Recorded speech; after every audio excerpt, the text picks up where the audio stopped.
આ વિડીયોમાં અમે ઓબિટર ડિક્ટા પર ધ્યાન આપીશું, જે ન્યાયિક પૂર્વ નિર્ણયોમાંની એક આડવાત અથવા પ્રાસંગિક કથનનું મહત્વ અને કાનૂની અસરોને સમજાવે છે. ઓબિટર ડિક્ટાના અર્થ અને પ્રસ્તાવનાથી શરૂઆત કરીએ. આ ન્યાયાધીશના ચુકાદામાં રહેલા વધારાના અવલોકનો છે, જે કેસના મુખ્ય મુદ્દા પર સીધો આધારિત નથી. ઓબિટર ડિક્ટા એ લેટિન શબ્દ છે, જેનો અર્થ થાય છે પ્રસંગોપાત કહેવાયેલું અથવા બાય ધ વે. તે ન્યાયાધીશ દ્વારા કરાયેલી એવી ટિપ્પણીઓ છે જે ચુકાદા માટે અનિવાર્ય નથી. રેશિયો ડેસિડેન્ડી અને ઓબિટર ડિક્ટા વચ્ચે તફાવત છે.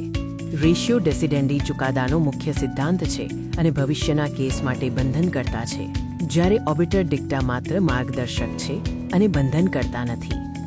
ઓબિટર ડિક્ટાના મુખ્ય લક્ષણોમાં પ્રાસંગિક કથન, બિનબંધનકર્તા સ્વરૂપ અને માર્ગદર્શક મૂલ્યનો સમાવેશ થાય છે.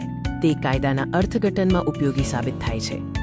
ભારતીય સંદર્ભમાં અનુચ્છેદ 141 મુજબ સુપ્રીમ કોર્ટના ચુકાદાઓ બંધનકર્તા છે. સુપ્રીમ કોર્ટના ઓબિટર ડિક્ટાને પણ માન આપવામાં આવે છે અને તે નીચલી અદાલતો માટે પ્રભાવશાળી માર્ગદર્શન બને છે.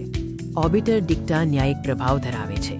તે કાયદાના વિકાસની પ્રક્રિયાનો એક ભાગ છે અને વકીલોને નવી દલીલો માટે દિશા આપે છે, ભલે તે પોતે કાયદો ન હોય. આ વિડીયો જોવા બદલ આભાર. વિધિશાસ્ત્રના અભ્યાસ માટે ઓબિટર ડિક્ટાની સમજ અનિવાર્ય છે.